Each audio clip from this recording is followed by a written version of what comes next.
Hello, everybody. Welcome to a new episode of the Dissenter. I'm your host, Ricardo Lopes, and today I'm joined by Dr. Christopher Hoyt. He's an associate professor in the Department of Philosophy and Religion at Western Carolina University. His research interests include Wittgenstein and the philosophy of film, and today we're going to talk about some of the philosophy of Ludwig Wittgenstein, how it relates to some topics that people explore in the philosophy of mind and also the cognitive science of religion. So, Dr. Hoyt, welcome to the show. It's a pleasure to everyone. Thank you very much, Ricardo. I appreciate the invitation. So, of course, this is also a question for my audience who doesn't know about Wittgenstein very much or are not familiar with his philosophy. What aspects of Wittgenstein's philosophy interest you the most? And perhaps then we can talk about the ones that apply to the topics we're going to explore here today. Sure. Like most people who study Wittgenstein as long and intensively as I have, my interests move around through so many different themes that he covers. I can say that, most recently, the last few years, there are probably three big themes that interest me. The philosophy of mind and what it really means for psychology and for understanding people is on my mind all the time. There's sort of a message there about how it's so difficult to understand ourselves and others that I find really fascinating, and how that difficulty is then confused in psychology and in philosophy of mind. People go about it incorrectly, and so we end up with these false kinds of answers. So that's led to my recent, essentially a return to interest in the applications of Wittgenstein to psychology, academic psychology, neuroscience. I've been thinking more about how Wittgenstein's work might relate to the study of autism. And so I find that right now I'm working on problems like that. There are a couple other themes that are really on my mind, partly because of my teaching a class on film. And then right now I'm doing an upper level seminar with undergraduate students on Wittgenstein.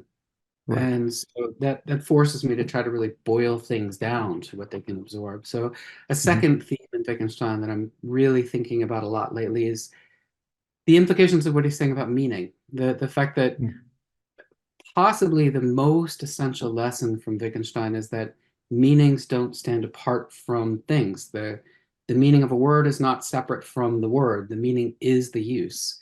The meaning of a gesture is not something separate from a gesture. The meaning of the things that are happening in film are not separate from what we're seeing in the films themselves. And that's a very useful point in understanding our everyday lives. It's hard to get it, I think. It's relatively easy to say it, but it takes people time to really absorb what's going on. And then I would say that the last thing that's on my mind quite a bit, it's come and gone in my thinking, is Wittgenstein's relatively casual remarks about how he thinks his philosophy stands outside of our current cultural trends, the trends that he was living through in the early 20th century, but that I think have only accelerated since then. So that would be the trends of trying to see meaning as something hidden in systems that can be analyzed through logic and philosophy, and how that really gets in the way of understanding things. And I've been thinking about that as part of academic culture, that I think it's sometimes hard to publish the things or talk about the things that are most helpful, and people get caught up talking about imaginary hidden systems. So those are three things that are really on my mind. But by the way, since later on in our conversation, we're going to get a little bit into the cognitive science of religion, just for the audience to, understand a little bit better how you would place Wittgenstein as an intellectual here, because we tend to think of him, I guess, more as of a philosopher, but of course he was very multidisciplinary in a way. I mean, he worked on logics, mathematics, and then I guess that we can also say semiotics in a sense, and then linguistics, but then he also theorized about psychological phenomena, etc. So would you classify him as, I don't know, a philosopher, or what kind of intellectual, really?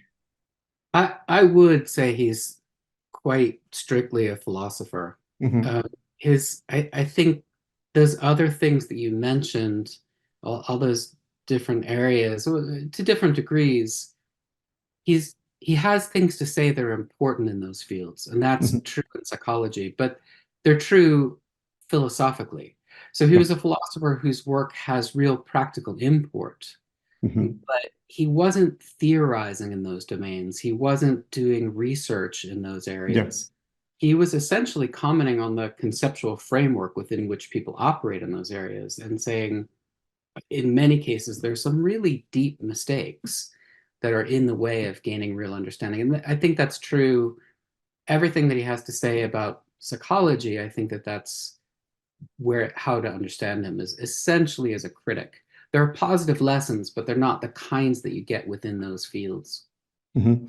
I guess it's important to really drive this point home, I guess, because, of course, when we're talking about something like the cognitive science of religion, it's not that what comes from philosophers, just because they are not scientists, doesn't matter, but the inputs we usually get from scientists and philosophers tend to be a little bit different, right?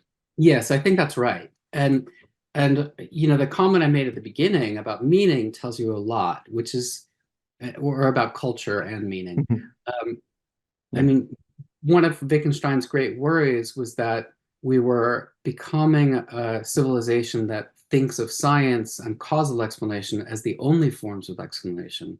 Yeah. And he was driven to remind us that there are many ways of understanding the world, and they're legitimate ways. They're not Yeah. poetic, pretty. They're truly meaningful. They lead to real understanding. And he talks about them as in Culture and Value. There's a remark where he says we need to something along the lines of we need to resurrect those other modes of understanding, the neglected modes of understanding, and that's true in psychology. Mhm. So that he's not competing with psychologists. He's really trying to lay the groundwork for understanding each other well. Mhm.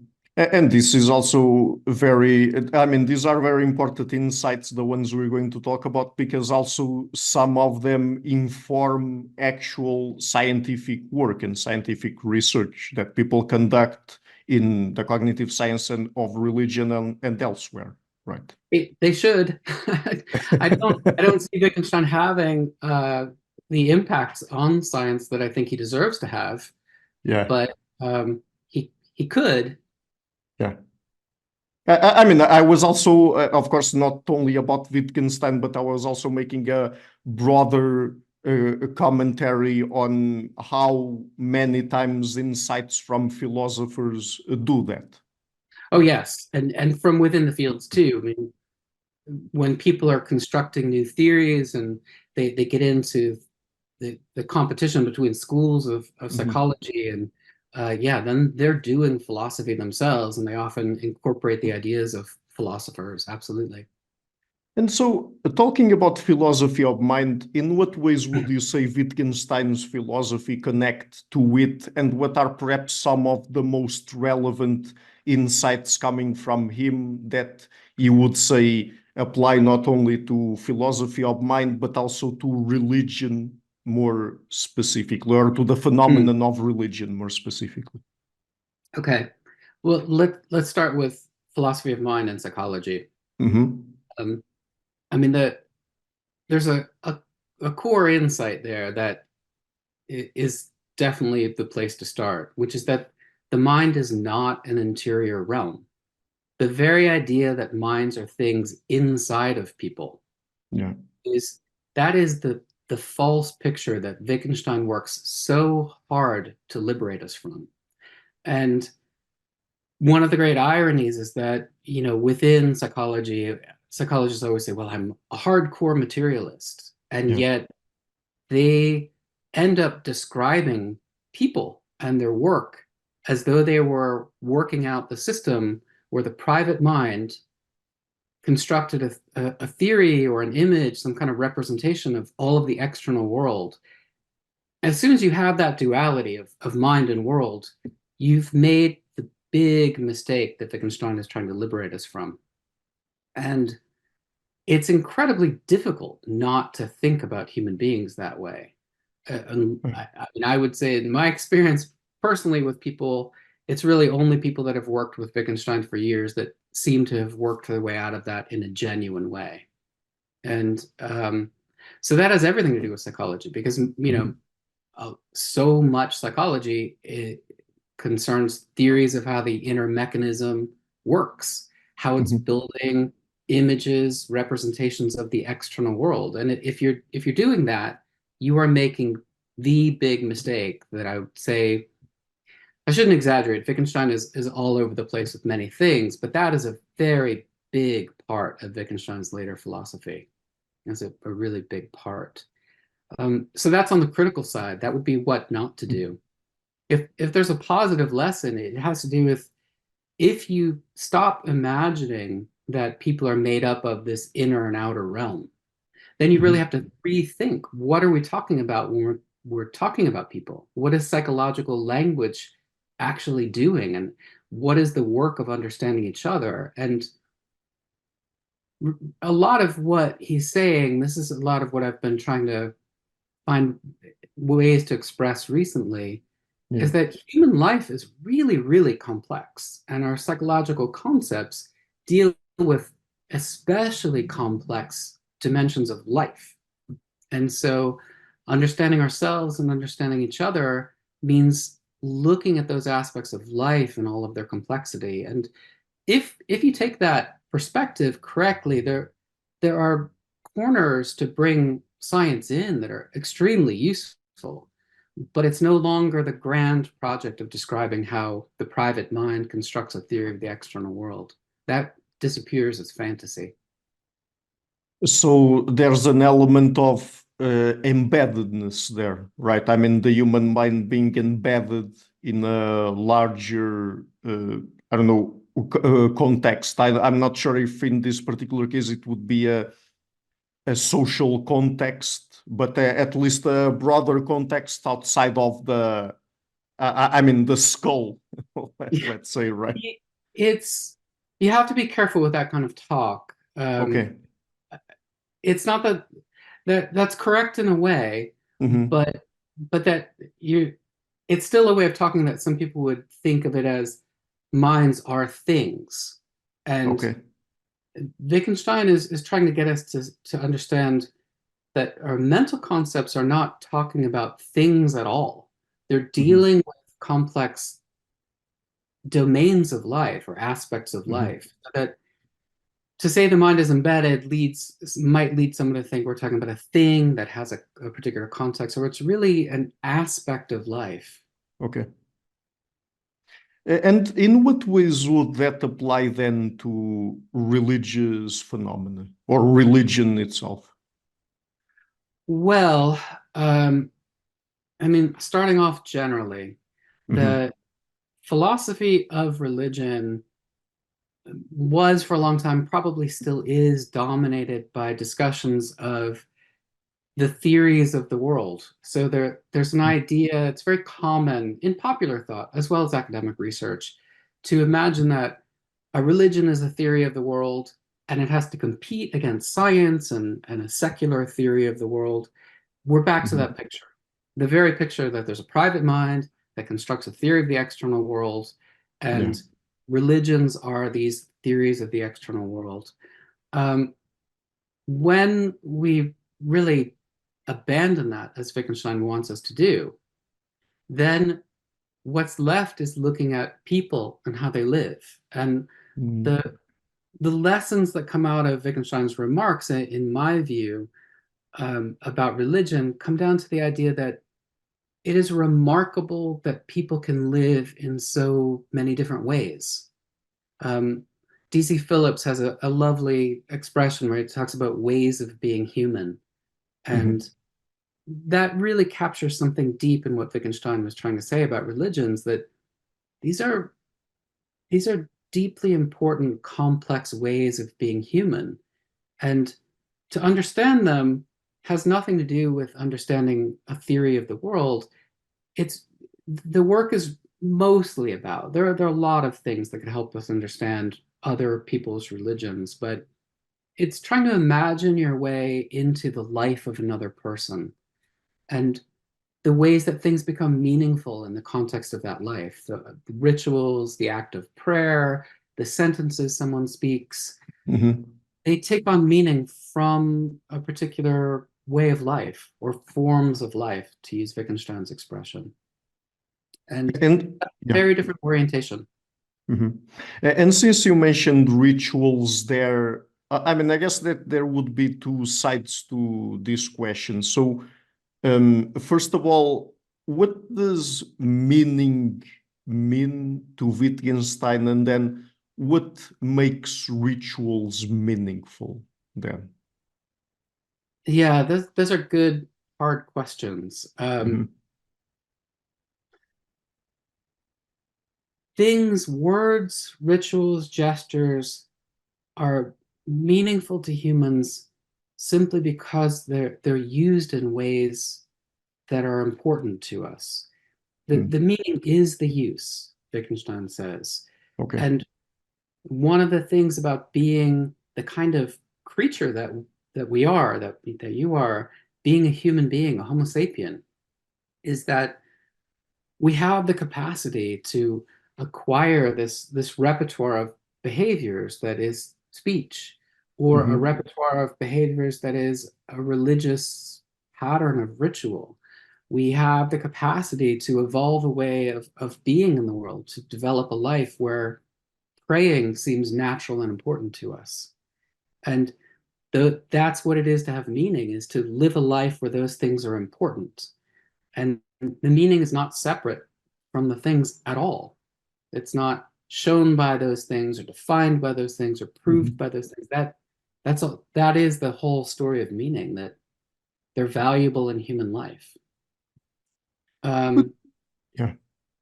And did you want to ask a follow-up question? No, I mean, did you add anything to add there, or otherwise I would ask you another question? Sure. Well, I mean, in understanding rituals, there is some, I should acknowledge, Wittgenstein scholars are not all in agreement about this. So Wittgenstein made a couple of remarks that have led people to take seriously this idea they had an expressivist theory of ritual, that rituals are a way of expressing certain things that a person is thinking or feeling. Right. I think that is a red herring. He doesn't, in this and every other case, Wittgenstein doesn't have theories, and I think that that's really important. I think that what's really important is Wittgenstein is trying to get us in touch with all of the possible ways that rituals can be meaningful, all of the ways that they can be woven into human lives in a way that they become important. And I think that that is the right perspective to take in trying to make sense of Wittgenstein on ritual. Okay. And I mean, as far as I've read in your work about his takes on rituals, it seems that many times they get easily misinterpreted. And related to that, there's this scapegoat remark. Could you tell us about it? I mean, what is the scapegoat remark, and what relationship does it have or might have with his takes on rituals being easily misinterpreted? Sure. Okay, so the scapegoat remark, Wittgenstein made it several times in his manuscripts, and he there's a way of reading it. It says of the ancient Jewish ritual of a scapegoat. So ritual asked people to cast their sins onto a goat and to send the goat out into the desert to die. And there's a way of looking at the remark that people took where Wittgenstein seems to be saying that the ritual itself is incoherent. And that was important to scholars of Wittgenstein and scholars of religion because there were people, there were Wittgenstein scholars essentially defending their reading of Wittgenstein, saying that it proved that Wittgenstein could see that religious rituals could be criticized or religious beliefs could be criticized. So that there was there was a complaint about Wittgenstein and Wittgensteinians in philosophy of religion saying they're telling us no religious beliefs can be criticized, no rituals can be criticized. There's everything here is just we have to take it at face value. And so there's some Wittgensteinians, starting with T.C. Phillips, said, no, Wittgenstein does admit that we can sometimes criticize religions. Look at what he says about the scapegoat remark. No, I think what Wittgenstein was saying in that scapegoat remark was that the ritual was easily misunderstood. So it's misunderstood the same way that language, especially psychological language, is so easily misunderstood. It leads to philosophical errors. And so the debate there, I think, got off track. And that remark that I wrote was mainly of interest to academics and philosophers of Wittgenstein. But I do think there's an important lesson here that it's a red herring to worry that Wittgenstein's philosophy is philosophy of religion is a type of fideism. He's not saying that all religious beliefs are necessarily meaningful. The point is that whether or not a belief or a ritual, a word, a gesture is meaningful depends on how it's woven into a life. If it's woven into a life in a way that it becomes substantial, significant in that life, then we want to acknowledge that it's meaningful. That is the meaning. And there's not much more to say about it. And so much of the debate about whether Wittgenstein was or wasn't a fideist has to do with, again, that same old picture. Is he saying that any theory of the world is an equally valid theory of the world? And he wasn't worried. He was trying to get us away from that picture of theories of the world. So I feel that discussion sort of took Wittgenstein scholarship somewhat off track.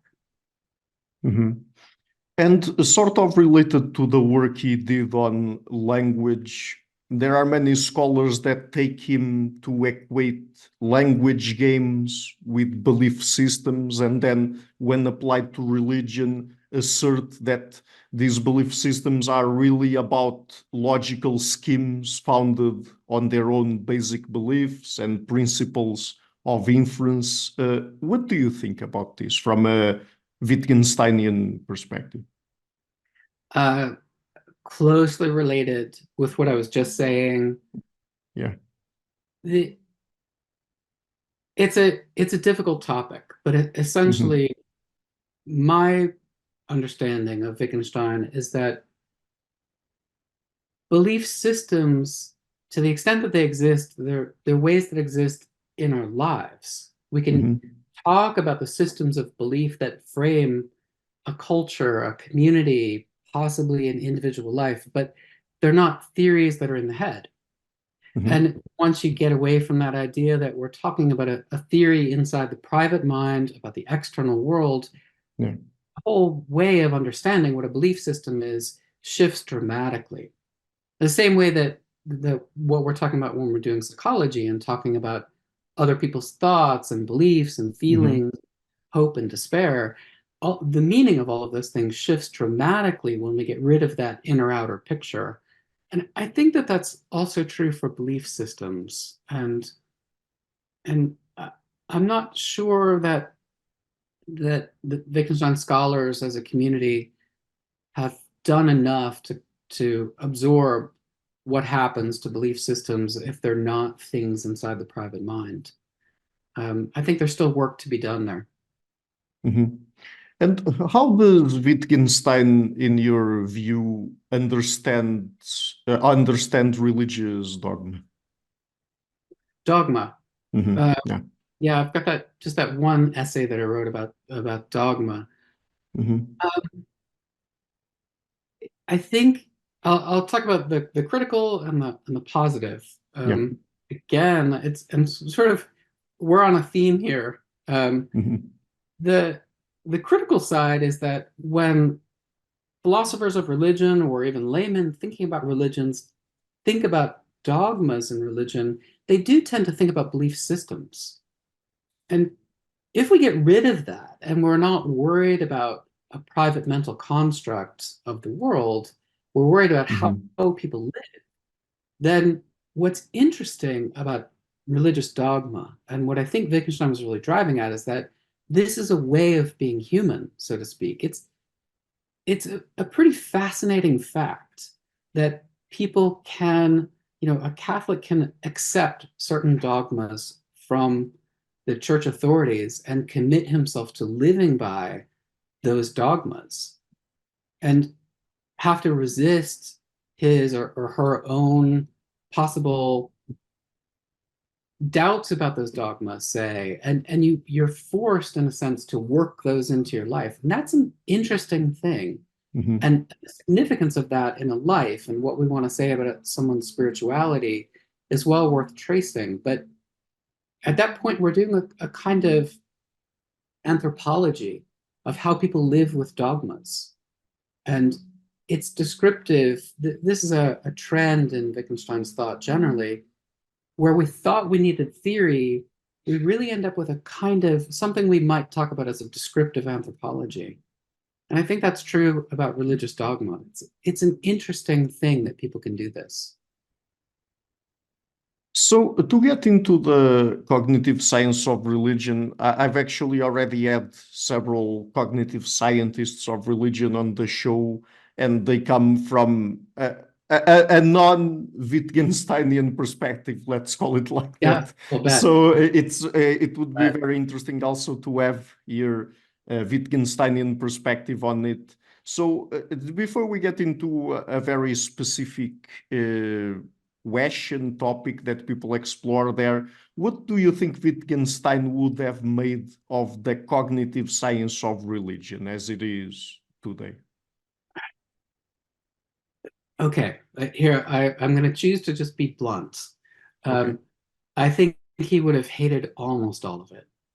Um, there is room to do legitimate science of religion, whether it could be done in a way that would fit the label of cognitive science of religion as it's being done now, I'm skeptical of, although we could get there in details. But Mhm.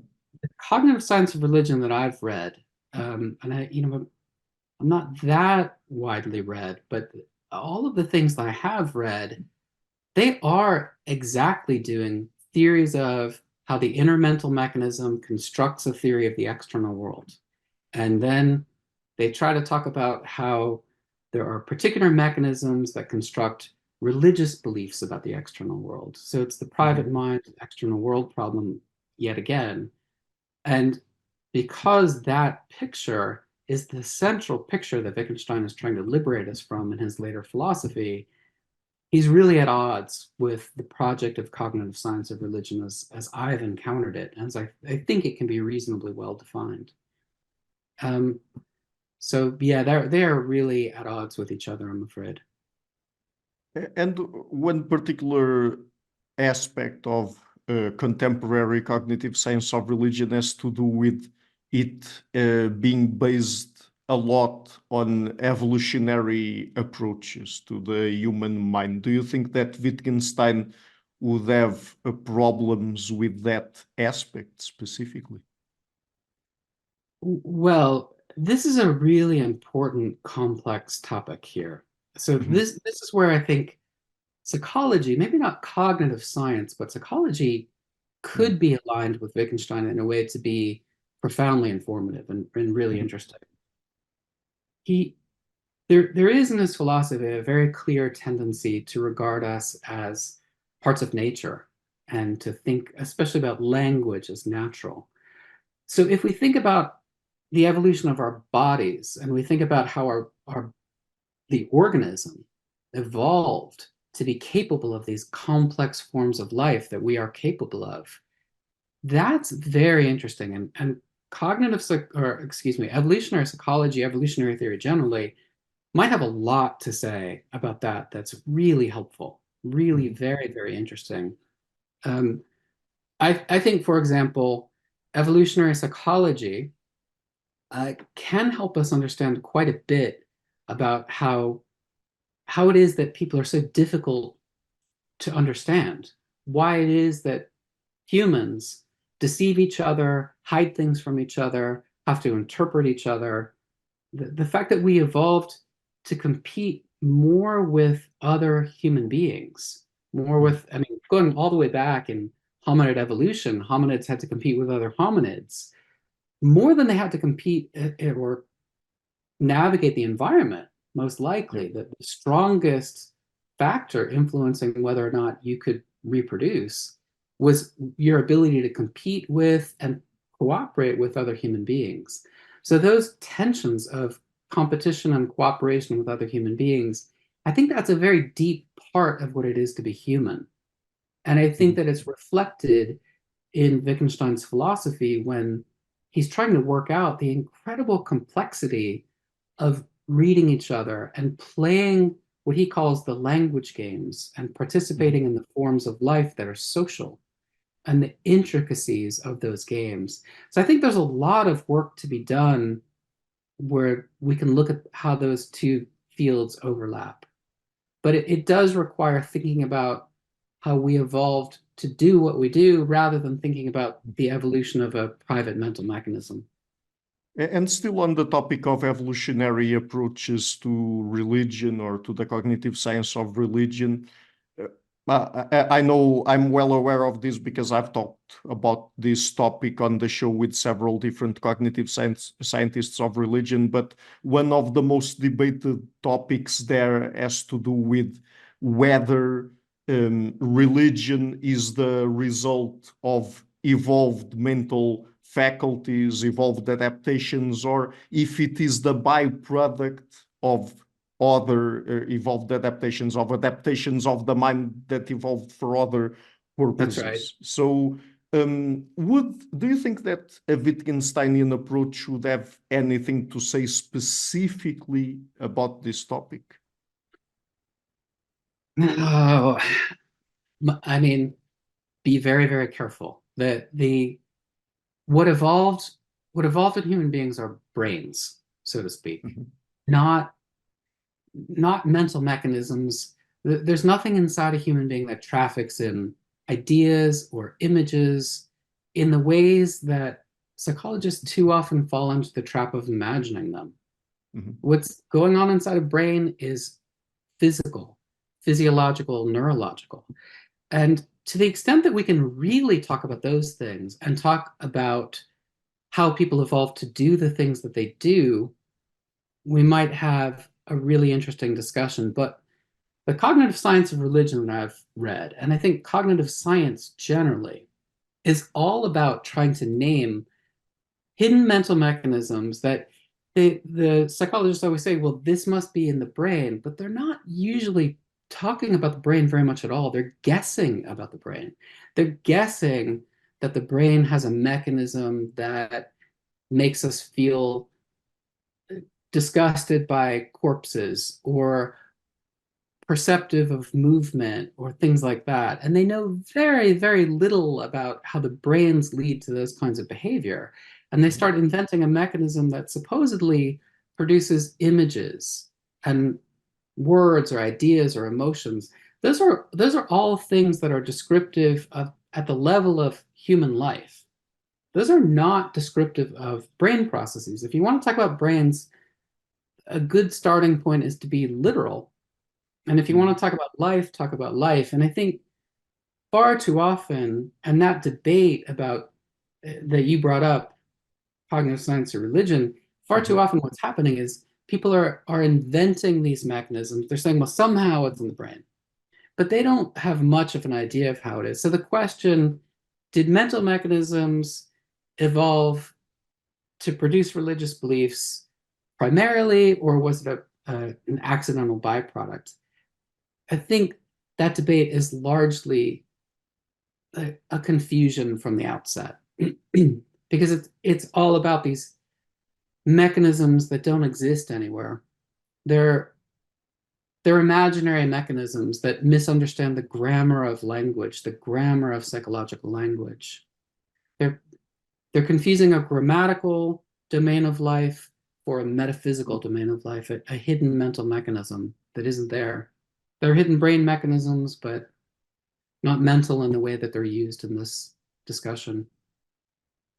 I don't know So if that was clear enough. It's a very hard point to explain. no, yeah, it is. And let me just ask you a follow-up to that then.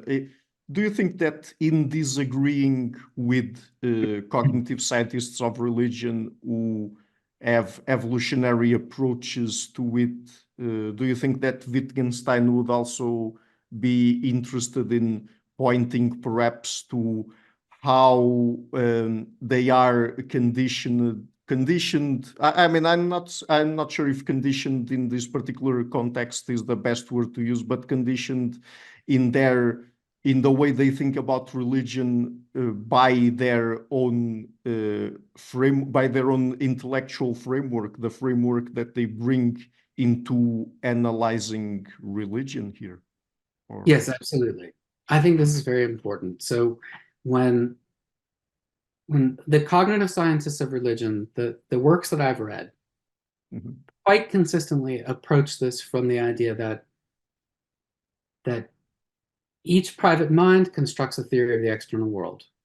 And there are religious theories of the world and there are scientific theories of the world. And they mhm, bring with them the attitude that the scientific theory of the world is superior. mhm. And then they weave that sense of superiority into theories. And it's easy to weave them in because the theories are in effect they're made up. They claim that it's based on the evolution of the human body, but it's the evidence isn't there. You have to look at how bodies evolved to understand how bodies evolved.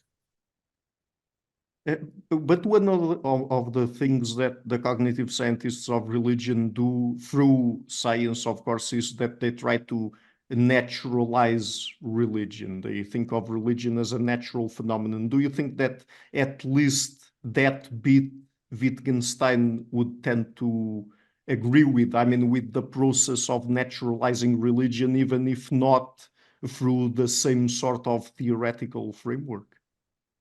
Yes. So it's a complicated answer again, but there is a way. I mean, Wittgenstein is most certainly saying that human beings are a kind of animal, Mhm. and all of our capacities and all of our ways of life are part of these animal capacities. They're Yeah. built on top of them. So it's perfectly legitimate to say that our religious ways of life are built on top of animal capacities that evolved Mhm. for, millions, hundreds of millions of years. And in that sense, there's a lot to be said about how they how religions can be understood naturalistically, how they can be understood as something animal. What's not to be done here, what the naturalizing of Wittgenstein doesn't lead to, is a naturalistic theory of the internal mental mechanism. Mhm. That is specifically the mistake that happens over and over and over and over. That's why I keep saying it. That's the big mistake, and it causes enormous trouble in philosophy and in psychology. So, as a last question, I would like to quote you here. This comes from, I think, one of your papers on Wittgensteinian approaches to religion, and I would like to hear your comments or explanation of it. So, you say real understanding of religious beliefs mainly comes out of perspicuous representations of religious phenomena, not instrumental accounts of their underlying causes. So could you explain that quote? Sure. I mean, first, the phrase perspicuous representation is Wittgenstein's own, and it's a Okay. very important idea in Wittgenstein's later philosophy. Mhm. Um, what he was trying to say is that when we see things from a certain angle, when we make different connections between the facts of the world that we're trying to understand, Yeah. those connections themselves are a form of understanding. Seeing things in the relationship with each other is that does count as understanding. Things become significant to us and make sense to Mhm. us, and that we should respect that there are certain domains of life where that kind of understanding is really the more useful kind rather than a causal explanation. And I think that's often true in religion. So when I said earlier that understanding religious phenomena often comes down to doing your best to imagine your way into the life of a believer. What do things mean to that person? Why are they inspired to make a gesture when they do, to pray when they do, to say the things they do? Or if you're looking at really exotic rituals, to cannibalize when they do. What's it to understand those things is to see from that person's point of view. And that would be to develop a perspicuous representation that describes what things look like from the believer's perspective. Things come into view where you see the relationships between things from their perspective, and that provides a really deep kind of understanding. Mhm. By the way, let me just ask you one more question then. When it Sure. comes to the cognitive science of religion and your more Wittgensteinian approach to religion, do you think that there would be any room here for Wittgensteinians and the cognitive scientists of religion to collaborate with one another in studying religion? There would be room for both for the two approaches to complement each other, or even to perhaps have a pluralistic approach to religion here? Or do you Sure. see them as, I don't know, if one is the dominant, then it just excludes the other? There's no room for collaboration here at all, intellectually speaking. No, I think that there's some room for collaboration. Mhm, There's, as I tried to explain, I feel like I wasn't as clear as I would like to be on a couple of points, but mhm. there is real room to think about Wittgenstein's insights and evolutionary psychology. Okay. Cognitive science of religion, I think it would be difficult given what cognitive science, how it's understood currently. I think it would be difficult to make that relationship work. However, if the cognitive scientists were to start to approach understanding the nature of psychological language from a Mhm, Wittgensteinian point of view, then they might put themselves in a position to really start doing science and the kinds of experiments that they sometimes run. The experiments sometimes turn up things that are interesting. And it would be a question of interpreting those experiments in a different light. And I think that could be done. And I think that could be very interesting and productive. But it would, to agree with what Wittgenstein is saying, would generally speaking require a pretty radical reorientation in how to interpret research and results. And yes, I think it would be difficult, but possible with that. So do you think that it would also imply more broadly a different approach to science, or not necessarily? All of science, like, Yeah, I mean, basically to the scientific. Of course, I know that this is more of a philosophical question within the philosophy of science, and it's multi-layered and multifaceted. But basically, the way we approach the scientific method in general. oh, no, the science is doing just fine. Mhm. And Wittgenstein is definitely not saying anything that I think would require that. I think Okay. what Wittgenstein is saying about science is that it's one method of understanding. And we might say it should be respected and kept in its channel.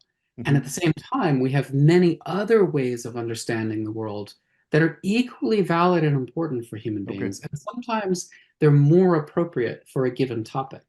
And a lot of the things we've been talking about are those topics. There are aspects of psychology, of understanding human beings, understanding ourselves, that are better approached with other methods. Okay. And religion, there are topics in religion that are better approached with other methods. They overlap with science. Wittgenstein is not dogmatic in this way. Science is always valid in its proper places. So Okay. there could be corners of religion, lots and lots of things about psychology where science is perfect. It's exactly what you need and you want to do it. And of course, science is broad. Science covers lots and lots of things. Great. So just before we go, would you like to tell people where they can find you and your work on the internet? Sure. Well, I'm in the process of revising the webpage on my Western Carolina University account, but I think the best place to go as soon as I have all that updated would be Western Carolina University. They can search for my name and find my work there. Great. So, Dr. Hoyt, thank you so much again for taking the time to come on the show. It's been a real pleasure to talk with you. Thank you, Ricardo. I really appreciate it. Hi guys, thank you for watching this interview until the end. If you liked it, please share it, leave a like and hit the subscription button. This show is brought to you by Enlights, learning and development done differently. Check their website at enlights.com, and also please consider supporting the show on Patreon or PayPal. I would also like to give a huge thank you to my main patrons and PayPal supporters: Per Ergo Larsen, Jerry Mullerens, Frederick Sunda, Bernardo Seixas, Olaf Alex, Adam Kessel, Matthew Whittingford, Arno Wolf, Tim Hollis, Eric Alenia, John Connors, Philip Forrest Connolly, Dan Demetri, Robert Windiger, Rui Inácio, Zup, Marco Neves, Colin Holbrook, Phil Kavanagh, Michael Stormir, Samuel André, Francis Ford, Tiago Nunes, Fergal Cossen, Hal Herzog, Nuno Machado, Jonathan Librant, João Linhares, Stantantia, Samuel Correia, Eric Hines, Mark Smith, João Eira, Tom Hummel, Sardas France, David Sloan Wilson, Yacila Dez Araújo, Romain Roach, Diego Londoño Correia, Yannick Punter, Dana Rusmani, Charlotte Bliss, Nicole Barbaro, Adam Hunt, Pavlo Stasevski, Nelek Bach, Guy Madison, Gary G. Alman, Sam Afzal, Adrian Yeager, Paul Tolentino, João Barbosa, Julian Price, Edward Hall, Edin Bronner, Douglas Fry, Franca Bortolotti, Gabriel Ponce Cortez, Ursula Litsky, Scott, Zachary Fish, Tim Duffy, Sonny Smith, John Wiseman, Daniel Friedman, William Buckner, Paul George Arnaud, Luke Loaki, Georgios Theophanes, Chris Williamson, Peter Wolozin, David Williams, Diogo Costa, Anton Erickson, Charles Murray, Alex Shaw, Maury Martinez, Coralie Chevalier, Bangalore Atheists, Larry Dealey Jr., Old Erringbon, Sterry, Michael Bailey, Dan Sperber, Robert Grassi, Igor N., Jeff McMahon, Jake Zool, Barnabas Radix, Mark Campbell, Thomas Dovner, Luke Nissen, Chris Story, Kimberly Johnson, Benjamin Galbert, Jessica Nowicki, Linda Brandon, Nicholas Carlson, Ismail Benzliman, George Coriatis, Valentin Steinman, Per Crowley, Kate Van Goller, Alexander Hubbard, Liam Dunaway, BR, Masood Ali Mohammadi, Perpendicular, Jonas Hertner, Ursula Goodenough, Gregory Hastings, David Pinsoff, Sean Nelson, Mike Lavigne, and Jos Necht. A special thanks to my producers: Isar Webb, Jim Frank, Lucas Stafiniak, Tom Vanagdam, Bernard Ugni, Curtis Dixon, Benedict Mueller, Thomas Trumbull, Catherine and Patrick Tobin, John Carlo Montenegro, Alnick Ortiz, and Nick Golden, and to my executive producers Matthew Lavender, Sergio Quadriano, Bogdan Kanivets, and Rosie. Thank you for all.